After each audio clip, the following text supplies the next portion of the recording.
Hello, everyone. I am Blaine Gilmer. That is Jed May here with me. That is frozen maybe for just a second. We'll see. We have technological issues going on right off the bat here. Wi-Fi.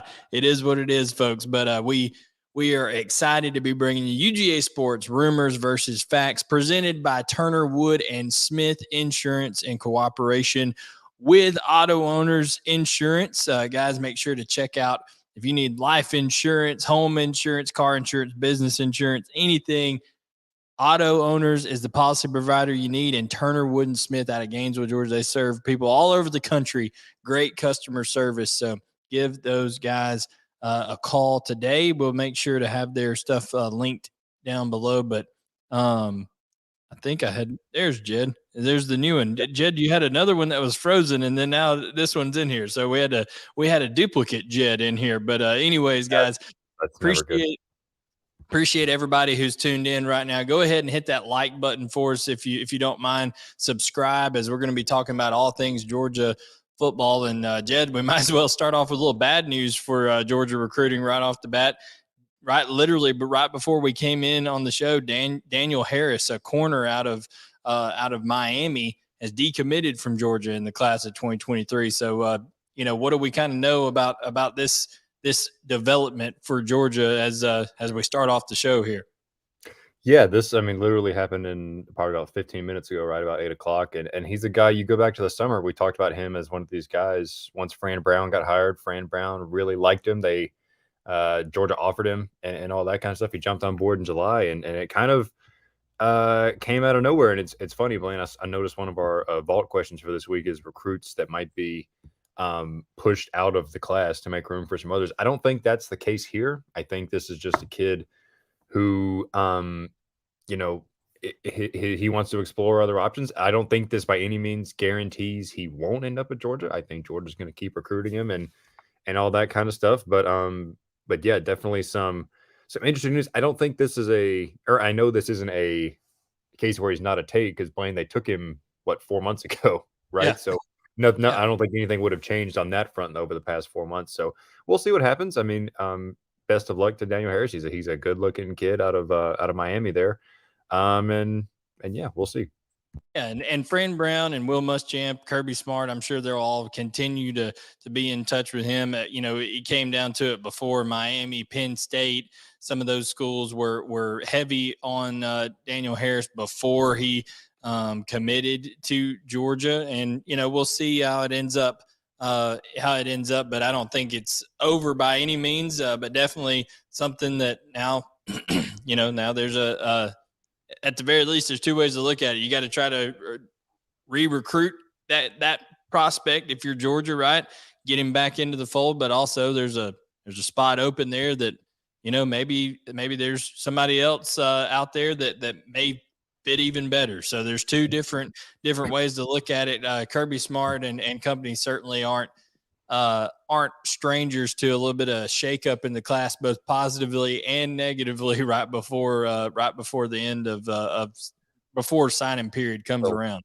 And I was just going to think, for all those who think, oh, well, this kid decommitted, how could he possibly end up back in the class? Barry Alexander did this last year, right? He decommitted and was back in the class pretty relatively quickly, I think, over probably 3 months or so, 4 months. So it does happen. Like you said, it's interesting that it's this close to signing day. I don't know off the top of my head if Daniel Harris was planning to enroll early or not. Obviously, if he's not, that gives a couple extra months on the back end of this thing. But yeah, we'll see. Like you said, it's Georgia's now got a chance to re-recruit him. They obviously have that connection with Fran Brown that's gone back so far. And it is what it is. Stuff happens in recruiting, and there's spots open. Could this mean an extra receiver taken? Could this mean another? There's the transfer portal aspect to look at it too. So, but yeah, what we know as of the second is Daniel Harris is not a member of Georgia's 23 class as of the second.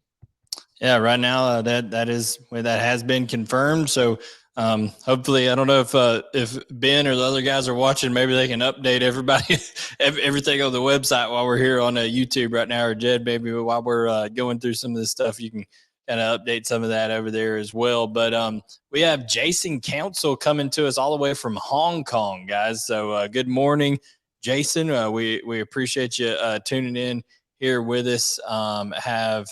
Tell us where all you guys are watching. I know Jeremy Barbie, I think he's from the Winder Loganville area over there. He's been on with us a lot. Go ahead and drop in where you guys are watching from. We appreciate everybody tuning in. Like I said, make sure to go ahead and hit that thumbs up. Subscribe to the channel, guys. It's growing. The numbers are growing every single day on the channel, and that's just a testament to how much you guys really are consuming the content, and we love being able to provide it for you. So Jed, that was kind of a development that I don't think anybody saw coming necessarily tonight right before the show with Daniel Harris, but as we said, you gotta kind of move on with things there if you're Georgia, and try to re-recruit the young man, and then get things going from there. Tim Hope is tuning in from Alabama. Michael Corson from Augusta, Georgia. So lots of people tuned in here. Make sure to share with friends. We got Nathaniel Halsey from Macon, Georgia, and then James Freeman from Chicago. So lots of a good group here watching UGA Sports Rumors versus Facts, presented by Turner Wood & Smith and Auto Owners Insurance. But Jed, not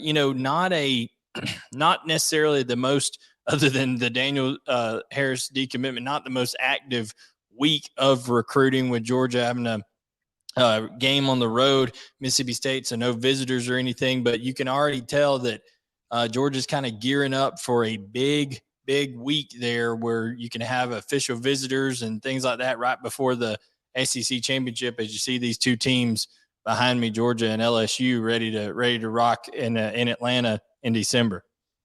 Yeah, and I think Jordan Hall is a guy that's been talked about using as official that weekend, and Jordan Hall. Sorry, Sam Pemba, got him confused in my mind, but yeah, that's one of these huge weekends, and we saw it last year. I believe, Blaine, correct me if I'm wrong. Is that when Marvin Jones took his official? Yeah, that was Marvin Jones was the last minute official there for Georgia when he in the last recruiting cycle for sure.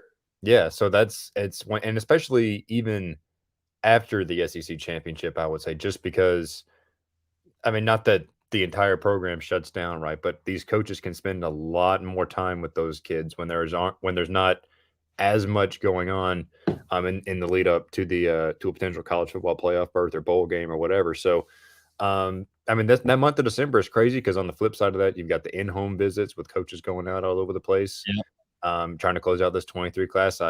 Georgia's going to be making a stop by Venice, Florida, to go see Damon Wilson. I can promise you that. So, all over Florida, really, with Jordan Hall and Sam Pemba down there as well. So, it's going to be huge. Like on campus or game day wise, obviously, at Kentucky this weekend and Georgia Tech, I wouldn't necessarily expect a huge list of visitors for Georgia Tech, especially around Thanksgiving. But once you get past that, it's a sprint, a 3-week sprint to early signing day there on the 21st. Yeah, so like I said, December 3rd, SEC championship, and then you got all those in-home visits that they're going to have to hit, be on the road and all that kind of stuff, and then the lead up to the SEC championship game, which I believe is, or the lead up to early signing period, which I think is the 21st of December, so 21st through 23rd. So definitely a mad dash there in December, and Georgia's going to look to close strong. And you mentioned Venice, Florida. That's because one Damon Wilson is a major recruit there. And I got some intel this past weekend. I was talking to somebody who 100% knows what's going on in this recruitment, and it wasn't the player. And this thing is going to go down to the wire. This is going to be a deal where he's going to go see the Ohio State-Michigan game in a couple of weeks. That environment, which I'm sure will be a crazy environment, two good teams. But we'll see how it all plays out. All accounts that we got from his official visit, and we had people from the Rivals Network talk to him and things like that. It went so well, Jed, that he was even contemplating whether he was even going to make that visit to Ohio State or not. So Georgia, I think, made a lot of ground on that visit. But this is a young man who helped his team go to a 87-20 victory this weekend in the first round of the playoffs down there in Florida. He had 4 tackles, 2 sacks, a tackle or four tackles, a tackle for a loss, a sack, a fumble recovery. So he did his part in that victory for Venice this weekend. Yeah, and you talked about this going down to the wire. It's the lead has already changed coming down the home stretch a couple times. It looked like it was Georgia, and then we had the infamous Ryan Day in-home visit that swung all the momentum to Ohio State, and then the Georgia visit for Tennessee, and it's back to Georgia now. So strategically, you look at how this sets up for Georgia. The Ohio State-Michigan game is November, what is it, 26th, I think, next weekend, rivalry weekend. Kirby Smart still got his in-home visit left.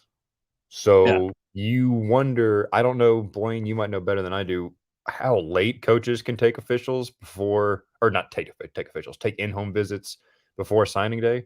But I would expect Kirby Smart to really plan that one out and go all in on that home visit because he's a huge target. I mean, you look at him, David Hobbs, Sam and Pimba; those are probably the three biggest targets left on the board, along with Jordan Hall. So that's going to be a huge, because the way this recruitment has gone, I mean, I would probably expect there to be a lot of positive feelings about Ohio State coming out of that visit for the Michigan game. So that's going to be really one to watch as the Georgia coaching staff uses their in-home visits with Damon Wilson, and we'll see how the chips fall after that. Yeah, and I think Kirby and Uzo Duribe having an opportunity to go in home, maybe get the last in home. So maybe Ohio State gets the last time of him being on campus at a school. Who knows? He could make a return visit to Georgia. He said that's not out of the question either. So they may even get him back on campus before the SEC championship game of something along those lines. So you never know how things are going to turn out when it comes to that, but. Jed, there's no denying that Damon Wilson and Samuel Mpemba have separated themselves from being from the rest of the pack of being the two most coveted defensive recruits on Georgia. Some people would say Jordan Hall, but I think that edge position is at such a premium. Also, given the fact that they already have a huge interior defensive lineman and Jamal Jarrett already committed, I think, and yes, they have Gabe Harris. But I think Damon Wilson and Samuel Mpemba are the type of guys that really you see with Nolan Smith going down. You can never have too much depth at that position with the way offenses are now. The ability to affect the quarterback is premium, like I said, and they're definitely going all in on these two guys.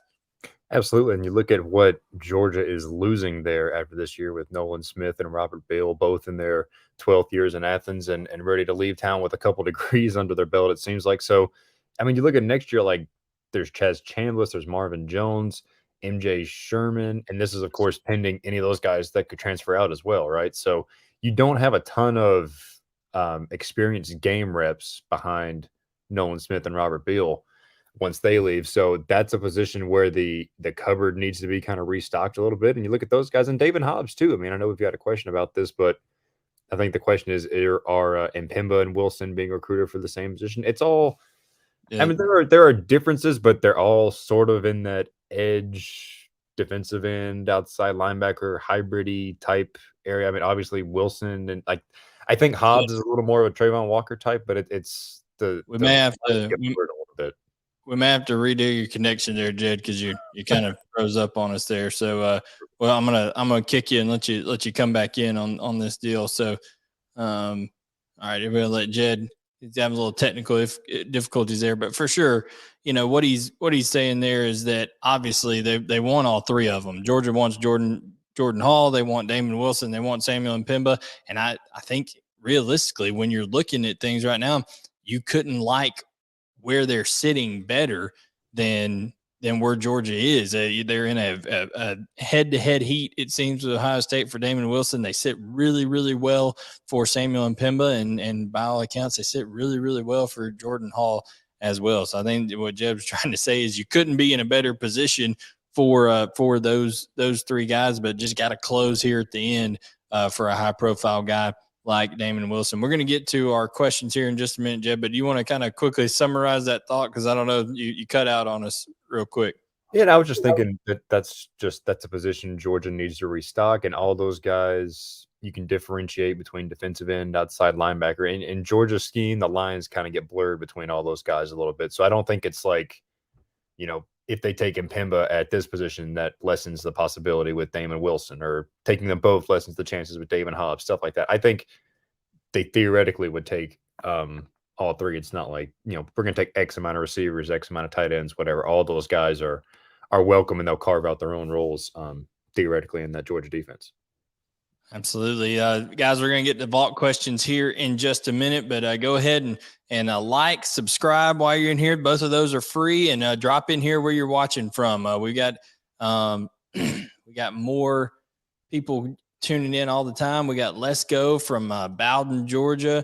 We've got Isaiah from Leesburg. So appreciate you guys tuning in and watching here on UGA Sports Rumors versus Facts. Like we said, presented by Turner Wood and Smith and Auto Owners Insurance. All that information going across the bottom of the screen. Any insurance needs, go ahead and hit them up, guys, because you're getting great customer service from an agency like Turner Wood and Smith, and you're getting quality policies provided to you by Auto Owners Life, Home, Car, Business. Both companies been in business over 100 years, so check it out. We got Georgia King in here from Middletown, New York. So, man, we got New York and Hong Kong. Those are basically like, two different countries there, Jed, from even America. You got New York, which is like its own different country, and then Hong Kong, over there. So who knows how everybody is just worldwide over here with Georgia football recruiting. All right, let's go ahead and get to the Vault questions.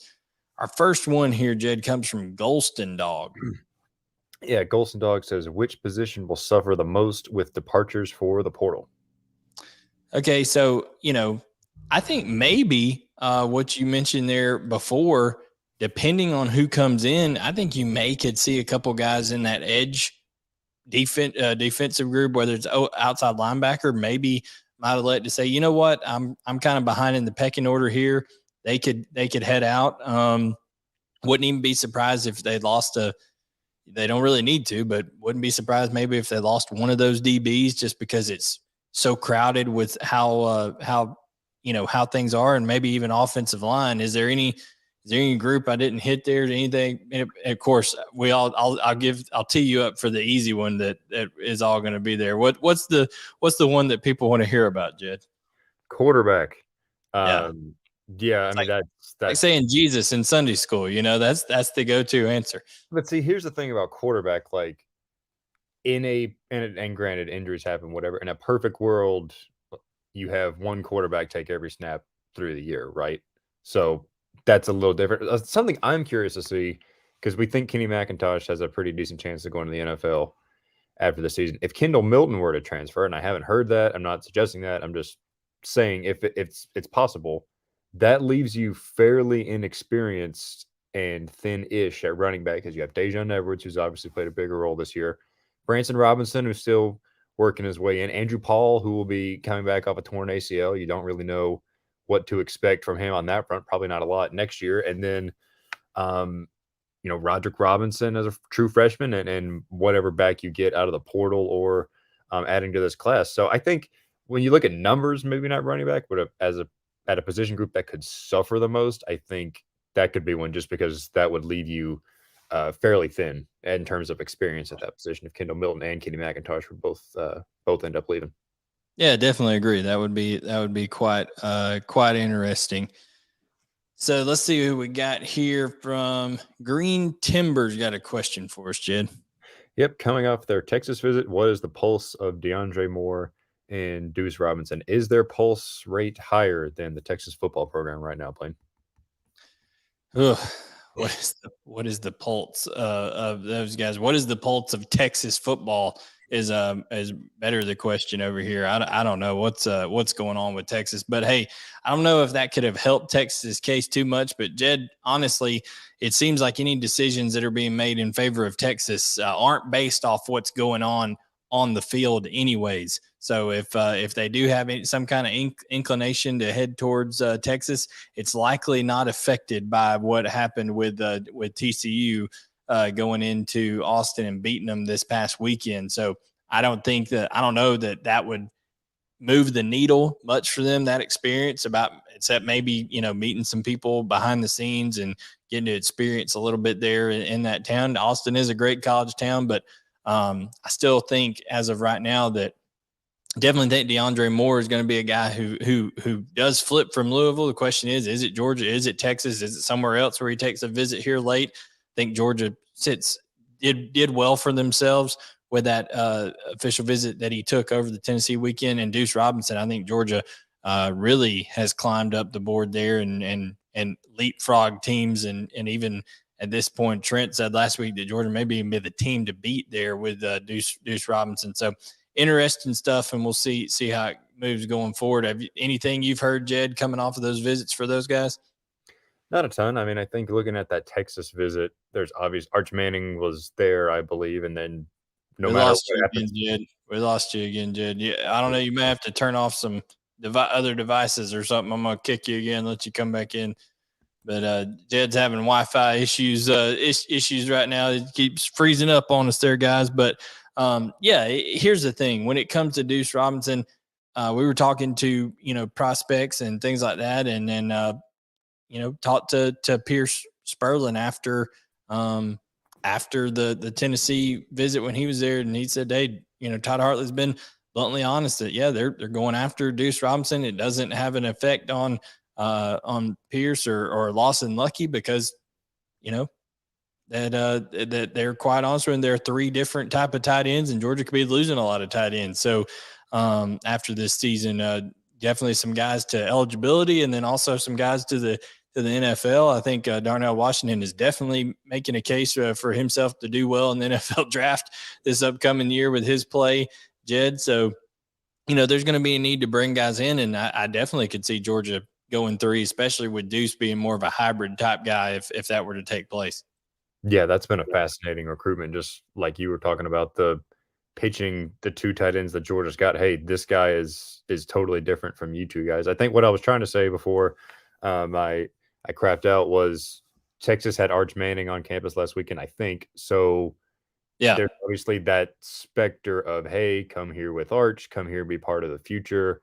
We have a great class coming in, whatever. Losing at home to TCU, it isn't the greatest look, but like you said, on-field results, might not mean a ton anyway. And I want to address Brian Schaefer over here asking why would Milton transfer. I'm not saying he would. I could see it. If you want to go get a fresh start, be the number one back, be one of those guys that gets 30 carries a game. It could. I'm not saying it's probable. It could happen, I guess. And then talking out a position that would transfer, that would leave Georgia in pretty rough shape. All I'm saying.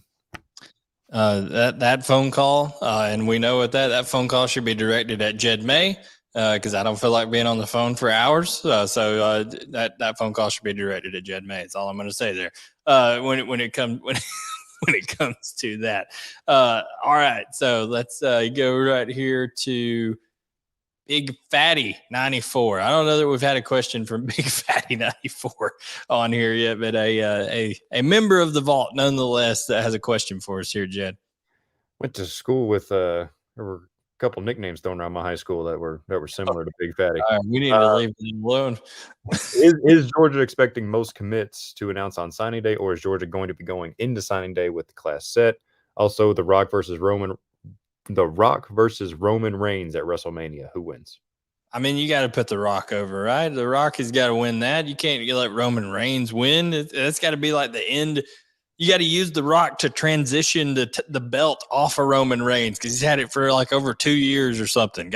Plus, Roman Reigns went to Georgia Tech, right? I mean, that's even more reason. You got to get the belt off of him there. But no, Georgia, I think that you're going to see a lot of these guys, these high profile guys. I think they'll have somewhere in the low 20s, 22, 23 go through there, Jed, that are probably announced, and then the remainder of the class announced, on in the early signing period.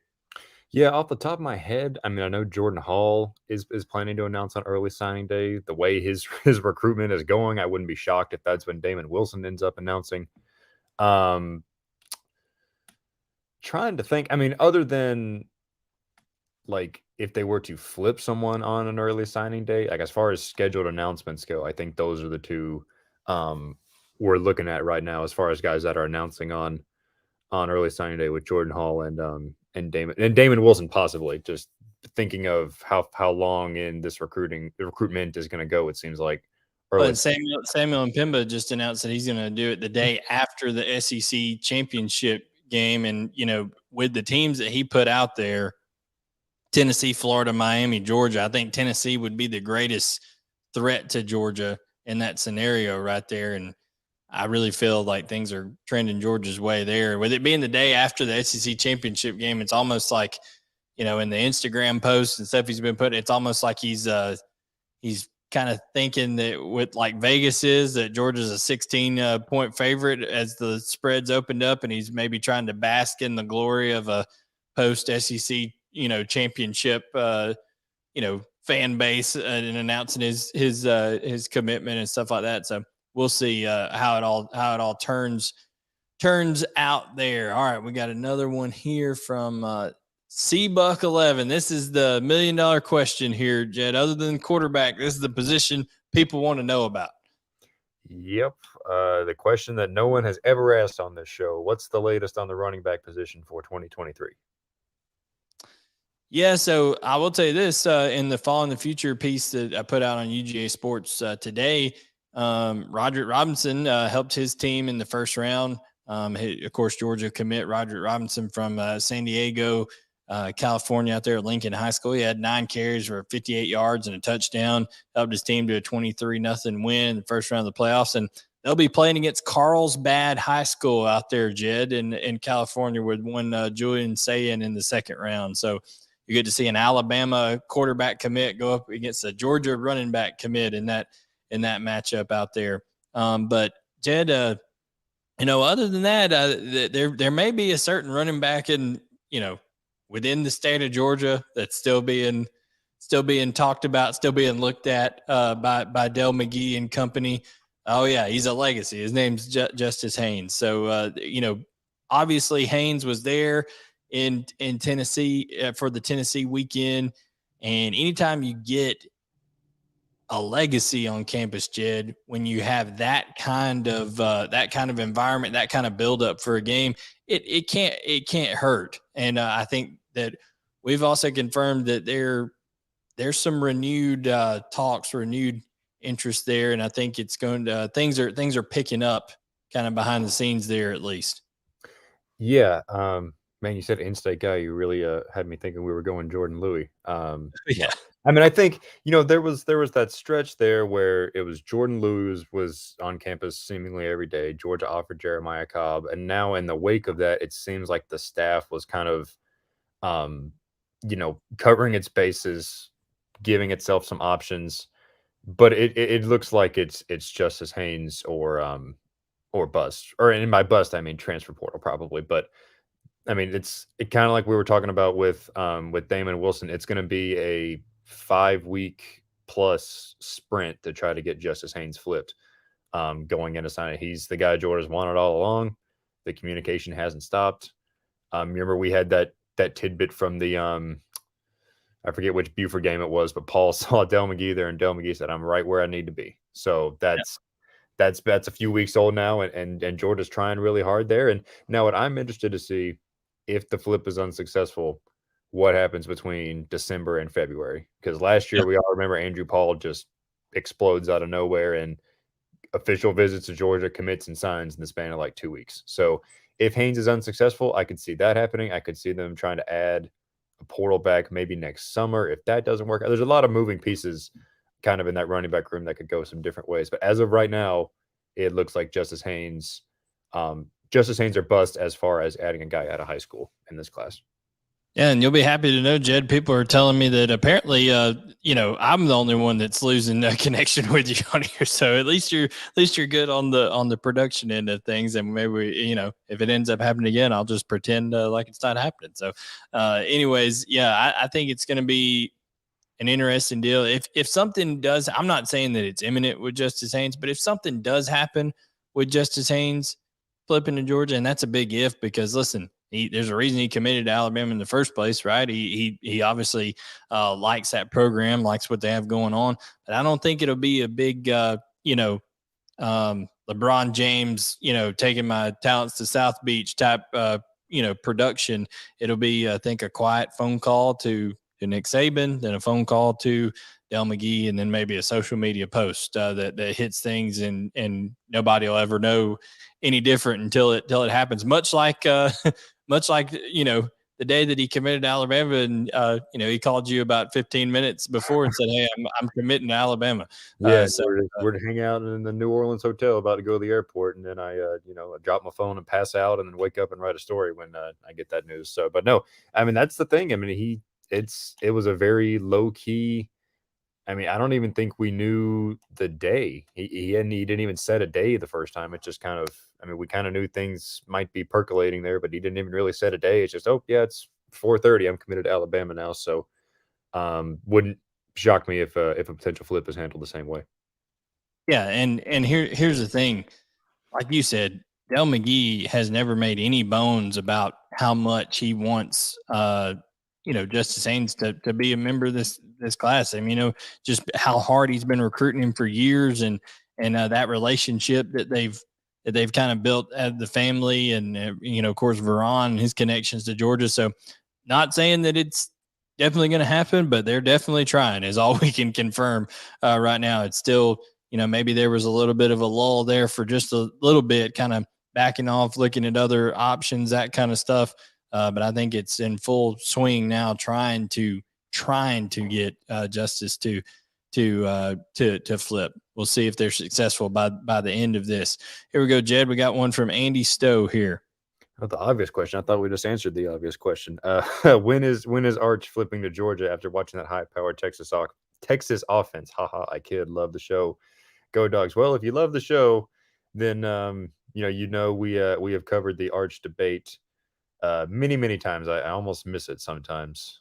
The good old days of the. It really takes me back. I think a thread got bumped the other day from the Arch Manning Times or something. So it really took me back to those fun times over the summer. Blaine, how about you? Oh yeah, I mean, listen. Here's the thing. Right now, like I said, if you're going to Texas to play football, you're going for one of two reasons. Okay, either you grew up a Texas fan, and that's always been a dream. And little did we know until after it was posted, because the Manning family, likes to keep everything under lock and key, that little Arch grew up wearing Texas shirts when he was 7, 8, 9 years old, and always had Texas kind of on his mind from a young age. So he's been a Texas fan growing up. And then two, the other reason is you're taking advantage of big time NIL opportunities over there, because it's sure as heck getting to get developed, and it's sure as heck getting to have a successful football career, because they're an absolute train wreck right now.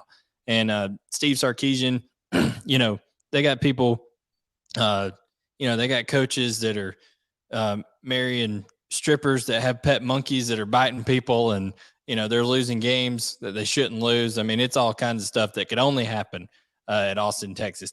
Austin, Texas gets weird now. So, but here's the thing: Arch is locked in; he's not going anywhere. So, that's kind of wishful thinking there. If you're somebody a Georgia faithful that's wanting that, but Jed, I think it's just we're having fun. But seriously, those are the only two reasons I can think of people who want to go to Texas right now, is either it's NIL driven or they just grew up being a Texas fan. Yeah, I would definitely think that this year has been very disappointing from a Texas perspective, which is crazy when you think about the Red River Shootout, which is usually a very competitive game, huge rivalry. Texas smoked Oklahoma. So you think, oh man, we're really on the come up after that. And you lose a close one to Alabama, like, oh well, that happens. But then you blow one against Oklahoma State and you lose at home to TCU. And TCU is a very good team. But when you look on paper, I mean, I don't know what the recruiting rankings are of the past classes or whatever. Texas, I would imagine, is a more talented team on paper than TCU. So, yeah, for sure. And TCU's got a first-year head coach. So, I'm sure Texas has lost. They've got 4 losses. I don't know what the other one is, but I mean, you're 6-4. You're going to Kansas this weekend. Kansas is all geeked up and might be getting Jalen Daniels back. I mean, it could end up a 7-5 year, which is not what things not how this year was supposed to go in the minds of Listen, Steve. these last 5 weeks will really these last 5 weeks are going to tell us how much the on-field product really still matters, right? Because if people can watch Miami play the way Miami has played this year and still say, well, and the on-field product is not the biggest thing. EMH says here that Arch is a Manning. He doesn't really need a big NIL deal. Well, yeah, we said that. We said the main reason that he's going is because apparently he grew up wanting to be a Texas Longhorn, and that was one thing. Now, you're fooling yourself if you think NIL was not involved in this Arch Manning situation, because I can assure you it was, and it is quite lucrative. Okay. So don't fool yourself when it comes to that. Definitely involved. And some of it'll be just by the name itself, right, Jed? We talk about, people talk about the hype and all that kind of stuff, but we're not going to spend enough time on Arch Manning because he's going to Texas, he's not going to Georgia, and this is UGA Sports. That's what we're talking about. So, Jed, we got a question from, and I don't have this one to put up on the screen, but this is Mikey P. 1983 says, which one of Georgia's commits / targets are in line to make significant moves in the rankings, either up or down? And he said, also, can we count on Jed to go full Montreal screw job and drop all the Bama commits before the final rankings? I don't know how well versed you are on the Montreal screw job there.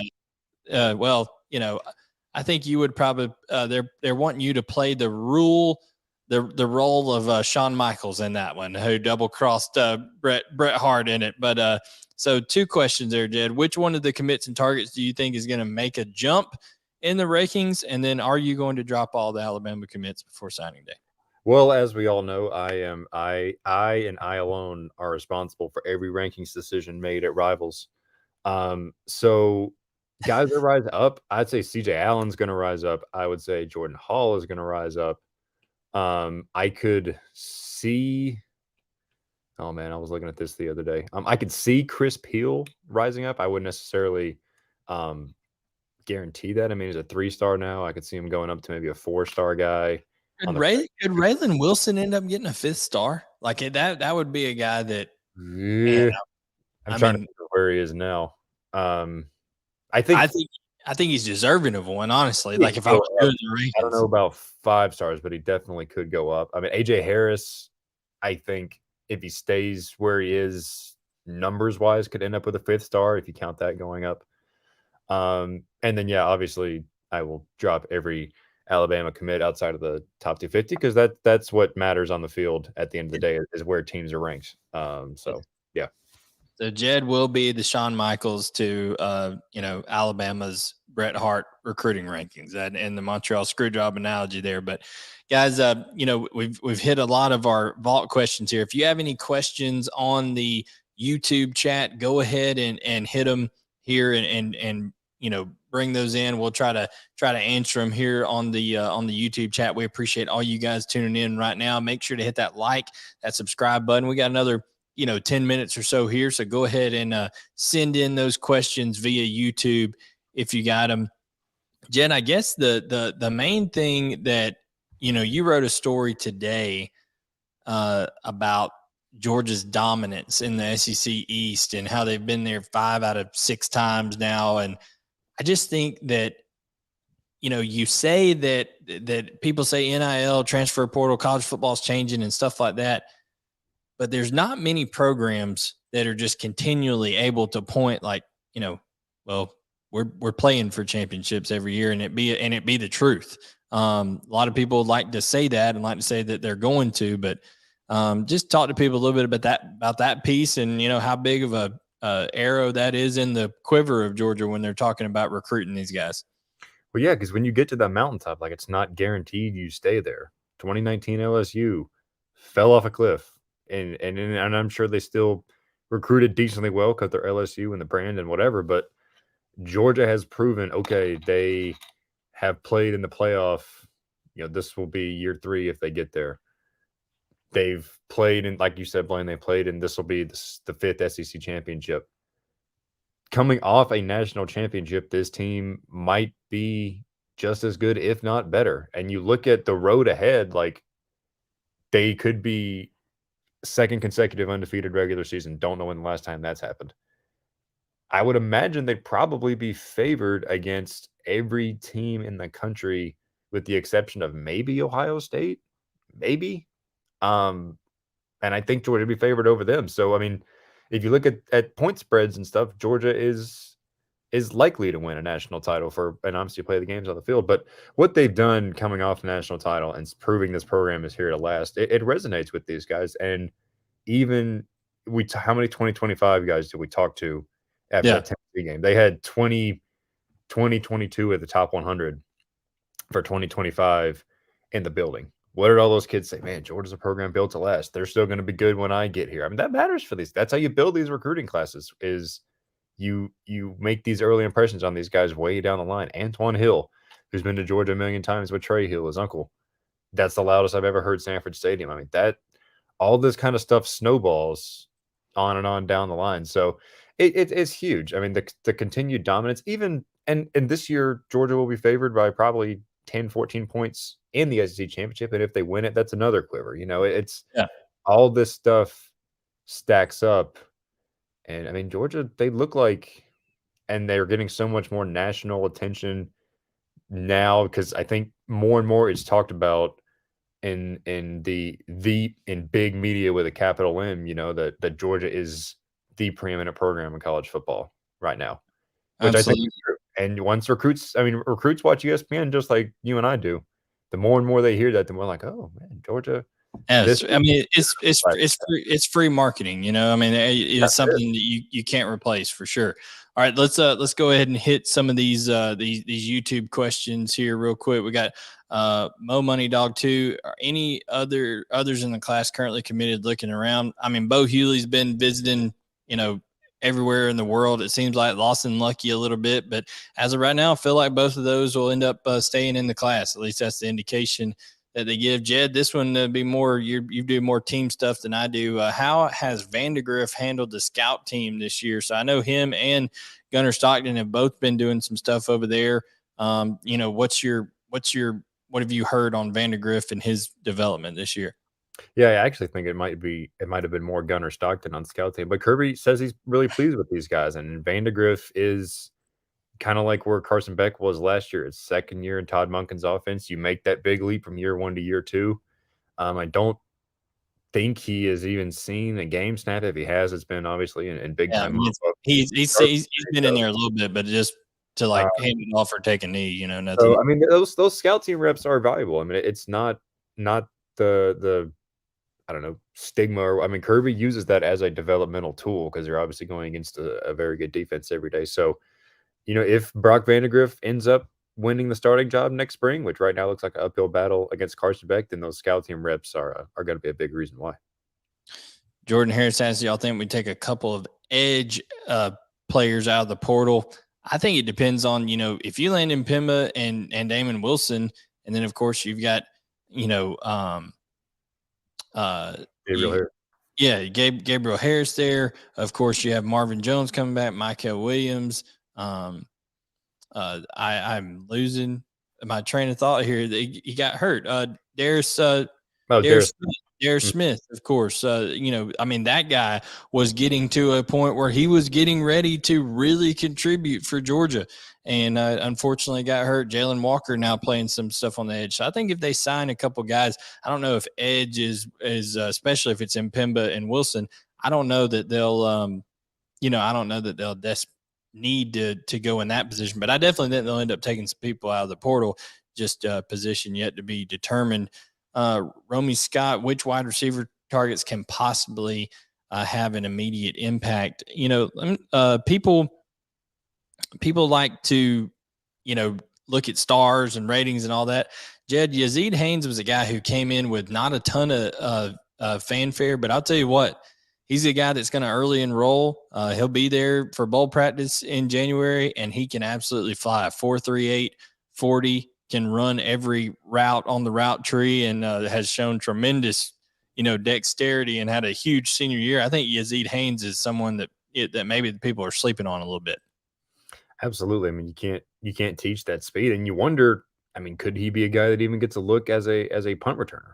Perhaps. I mean, that could be as well. So, and Tyler Williams. I mean, that's the obvious one, but he's got such a combination. Speaking of punt returners, he's 6'3", 215 pounds or whatever, and he's returning punts and kickoffs for touchdowns at Lakeland. So, I think you look at those two guys as huge, and I think he's more of tight end receiver hybrid. Pierce Sperling could be a guy that gets time right away because he posted that video of him weightlifting not long ago. He's up to 240 pounds now and will add more once he gets on campus in January. So that could be a guy that cracks some of the rotation a little bit too.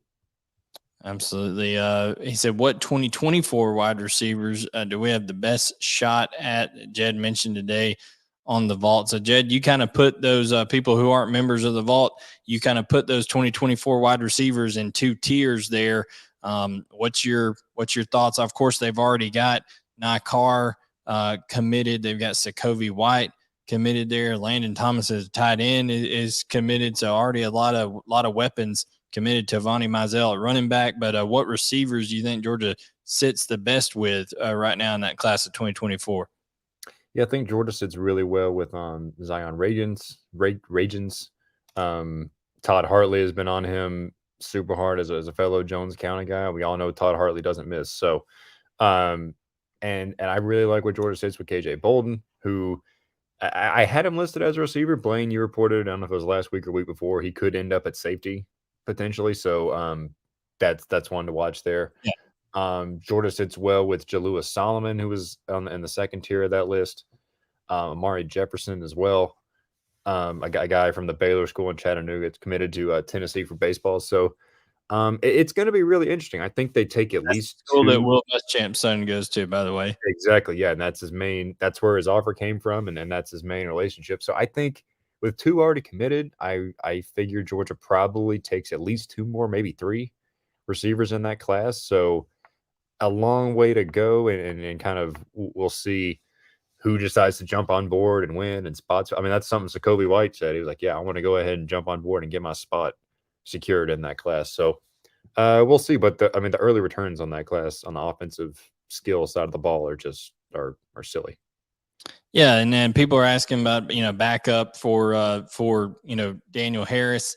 Listen, I think Daniel Harris is still in the running there with Georgia. Okay. This young man kind of backing off, taking account of his options right now here a month out before signing day. He's done this before, by the way, with other places. So, I think Georgia's still in the mix there. We'll see how it all turns out, but I'm just telling you that, Georgia's totally not out of it there. But people are pointing out Justin Redd, a 4-star from Las Vegas, Nevada, AJ Harris, who you mentioned could be a guy that could end up getting a 5th star before it's all over with. I mean, totally not bare at that position. Then Chris Peel, who's kind of underrated right now. He's doing a lot more for his team at running back than he is at DB right now. Jed, for Providence Day, had I think 17 carries for 128 yards and a touchdown in their first round win. So, it's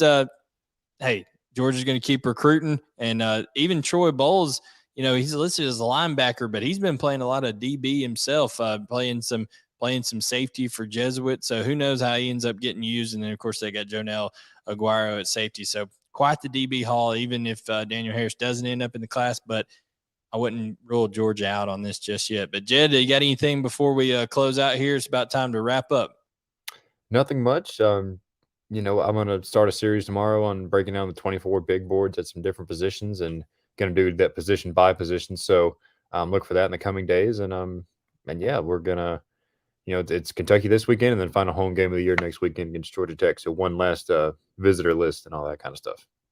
Big week, big last home game, big month of December coming up, signing day, December 21st through 23rd. Make sure you are a member of the UGASports Vault so you get all the updates, things along those lines, because we're going to be having those. And, just behind the scenes here, might want to just pass along that little, curse that of Gwinnett County could be getting broken here before too long with Georgia. They may be able to break the glass ceiling, so to speak, that is Gwinnett County recruits here. Got a lot of intel that'll be coming out in the next week or so over there on the Vault. So make sure you're a member to check that out. Subscribe, like, turn on notifications. Check out Jim Donnan with Roddy and Dane tomorrow, as they'll be talking about the Kentucky matchup and breaking down what happened at Mississippi State and all those good things. You got Paul on the Overreaction Show with Roddy after the games